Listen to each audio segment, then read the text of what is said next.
Hello and welcome to this Frontlines update for the 8th of August. And today I'm going to be going over everything from Kherson to Kharkiv, but I also want to show this new update to the map that I've added right before the recording of this video. And I've added in these markers that show footage and the geolocations of some of the footage from the front lines. And of course, I have the links for anybody who wants to see those videos in the description of the markers.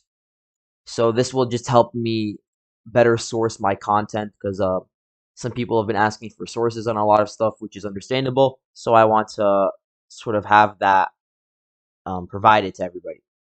Now, let's get into the video. So in Kherson, we have nothing new in terms of changes to the front line. We still don't have any updates on what's going on in Blahodatne, although I have been hearing about fighting there. Some pro-Russian sources say it's captured, but there's no confirmation of this. For now, I'm leaving it as contested, but it is a very serious situation for the Ukrainian army in this area, especially if it were to fall. As I went over yesterday, we are seeing a lot of Russian artillery in this area, especially raining fire over these towns over here, like Pervomaiske specifically. And then, yeah, you could see the Battle of Mykolaiv actually unfold. A lot of mainstream media, they're actually noticing this, and they've sort of abandoned the narrative of a counteroffensive in Kherson and are sort of shifting gears towards a Battle of Mykolaiv, which is something that could happen in the future. And it is a big blow to the Ukrainian morale because they were supposed to sort of capitalize on the lack of a Russian advance over the past few months to sort of take the initiative, and they failed at that. But they have released some footage around here showing strikes on Russian artillery and on combat kits and military equipment in general. So I've linked to the videos for all of that, and I also adjusted the map sort of just to show where the front line actually lays. A lot of this area is just open fields, so it is possible that it's just no man's land because nobody wants to just be encamped in an open area where they're open to being fired upon. So I do have this town is under Russian control now. It is not very important. This might also be under Russian control or like just no man's land in general because of the Ukrainian UAV footage. They might not even have a presence in any towns around this entire polygon. So maybe I'll have to give change the color of this to red based off of that. But we do know that they have encamped at least in Lupareve, where Russia did try to advance here before but failed. So I do think they'll try to attack it again now that they have control of Alexandrivka again. Besides that, in Kherson, not much, but I would like to say that the Antonovsky Bridge was hit again today, and the images going out from there show that there is some damage to it, and there was a fire, and locals also reported explosions near the dam in Kakovka. And now this will probably set back the repair efforts for the bridge for a while, but it is still going to be repaired. Russia needs to repair this bridge, and is it just going to be this tit for tat game where you have Ukraine striking it, Russia rebuilding it, and so on and so forth? In that case, it would be a big waste of resources for Ukraine, and I think Russia sort of wants that to happen because those HIMARS, those artillery pieces, they can be used elsewhere. They shouldn't be used in Kherson, especially given everything that's going on elsewhere.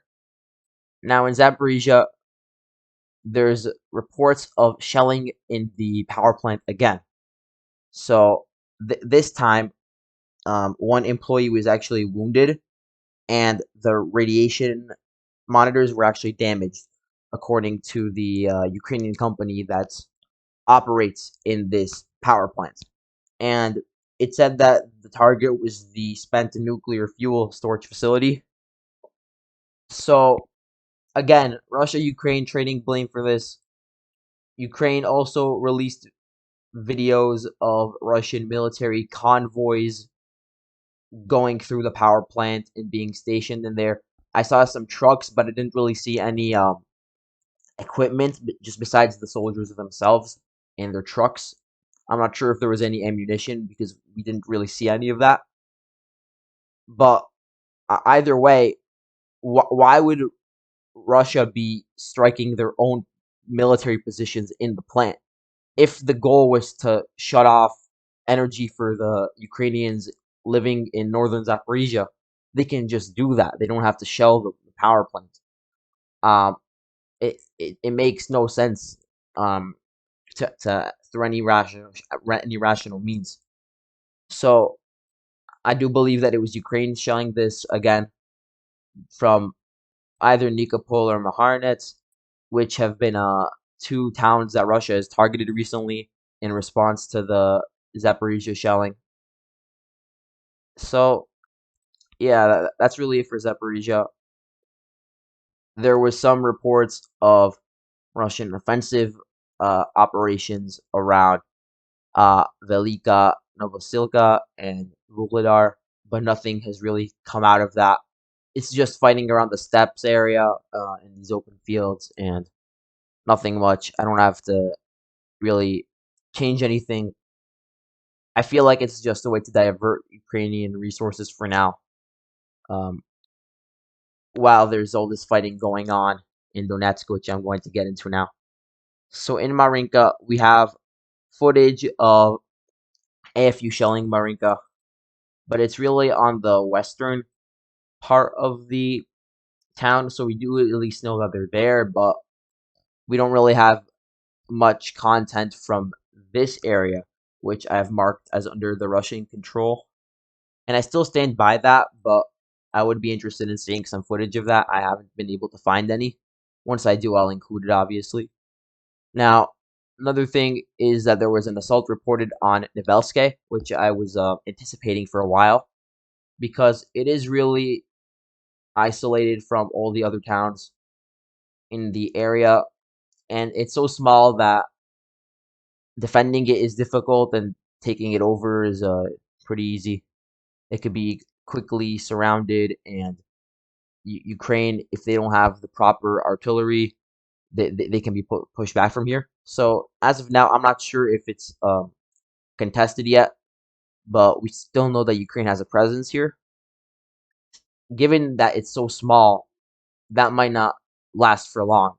And then once Russia has consolidated their control over these few blocks, they can either flank Pervomaiske from the south, from the southwest, and that would go in tandem with advances from Pisky.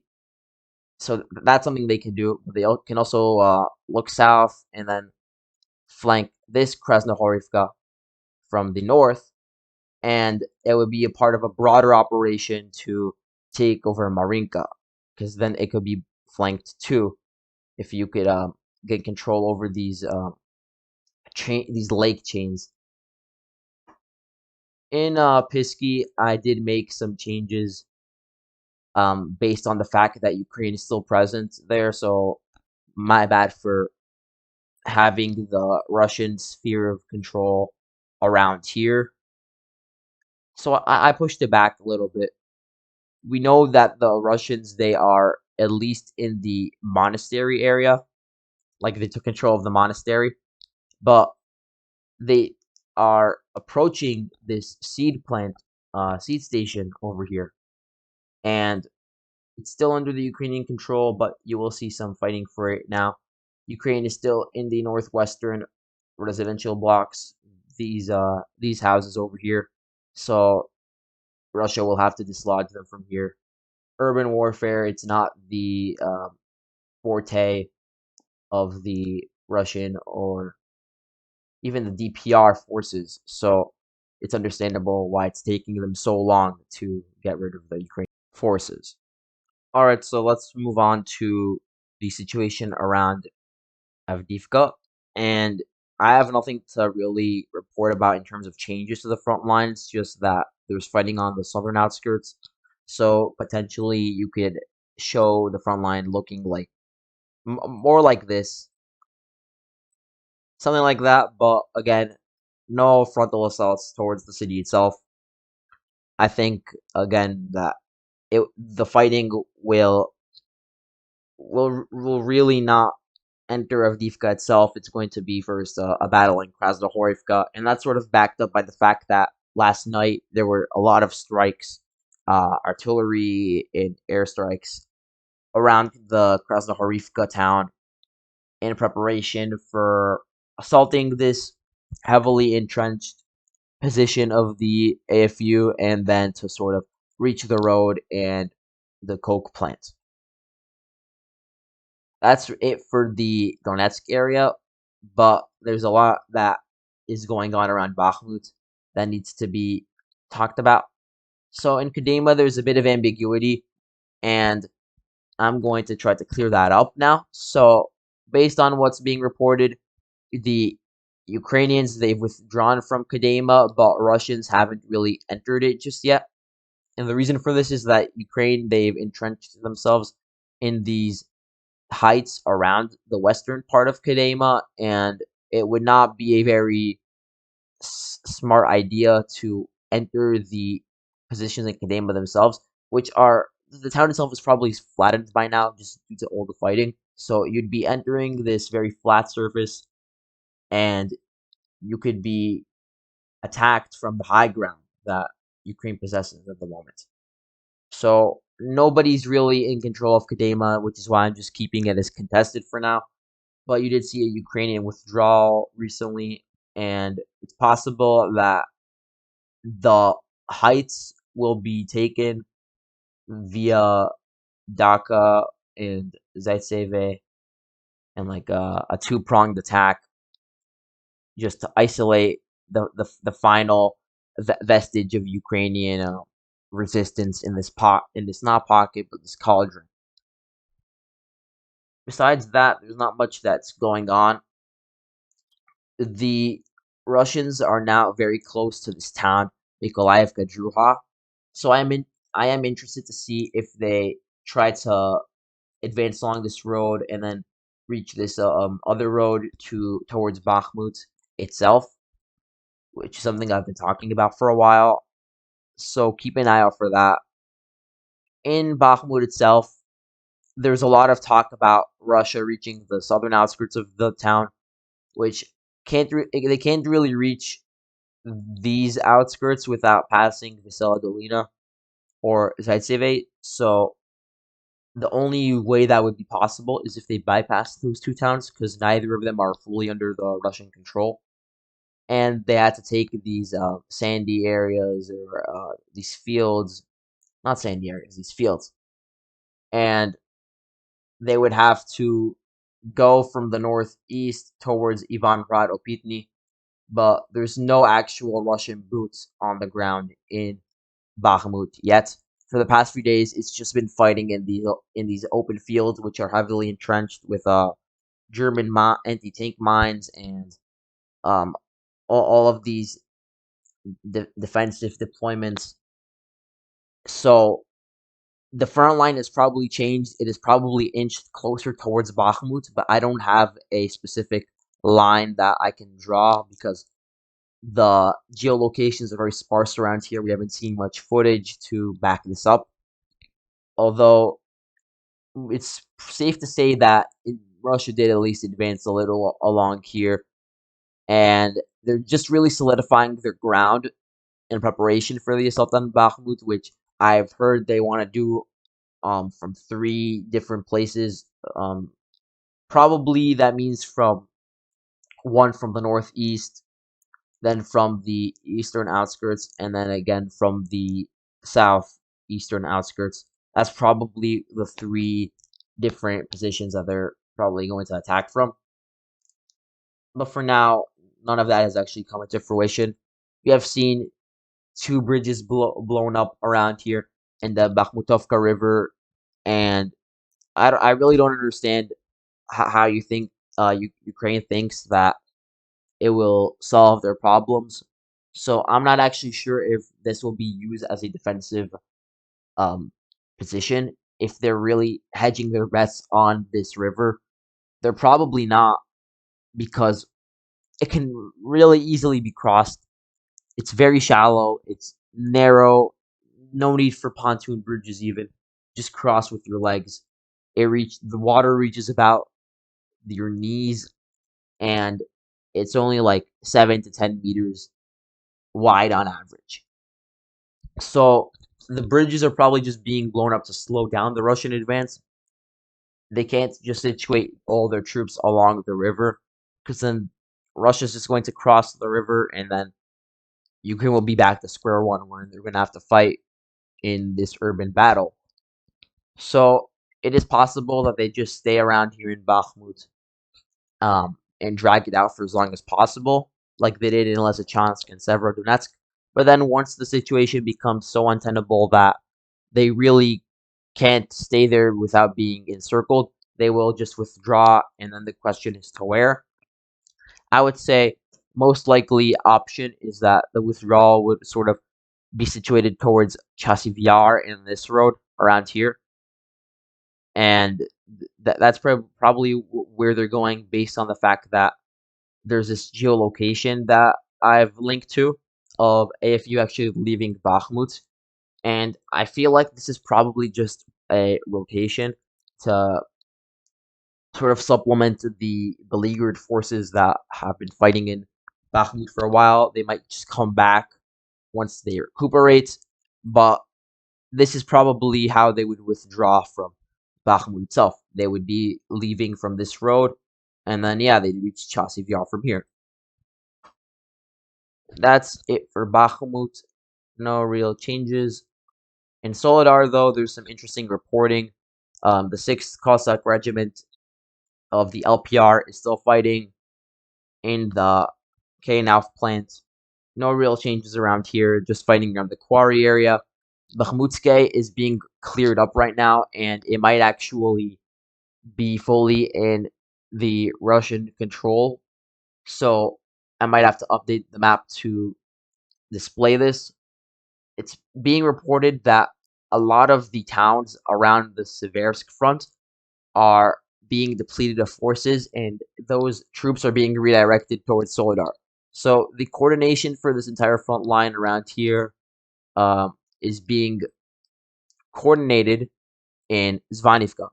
So in Zvanivka, troops are being sent to Solidar, and troops are also being sent from Yakovlivka and Bielohorivka, Ivanodarivka, even Seversk. They're being sent to fortify Solidar, which is probably why it is taking so long for the city to fall. This also might indicate that Ukraine is abandoning this road around here, which they've used as a defensive line for many months now, and it has worked out for them.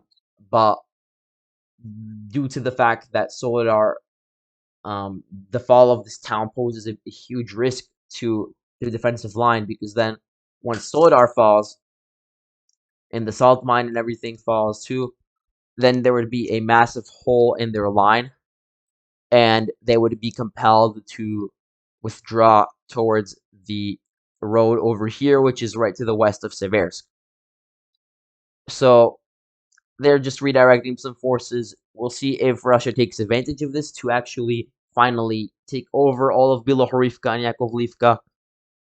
Um, it will certainly cause the Battle of Solidar to last longer, though. So that's all we know for now. There's not much news from the Kharkiv sector of the fighting, just airstrikes and artillery. Nothing new there. What I want to talk about is this leaked documents from the Ukrainian side that allege huge losses for the Ukrainian army. Specifically, they say that 191,000 of their troops have either been killed or wounded to the point where they can't be redeployed. and that's a very big number. Especially given the fact that Ukraine also added on that about 95,000 of their troops are missing in action, which means that they were either captured or they deserted or they just got lost in the fighting. And in total, that's almost 300,000 irretrievable losses. So that's not a sustainable number if it turned out to be true, because they could replace those with reserves or territorial defense or national guard up to a certain point, but they're going to eventually run out of forces, and then they have to start looking to the elderly as replacements, or even to women and children, and that's the point where that's the point of no return.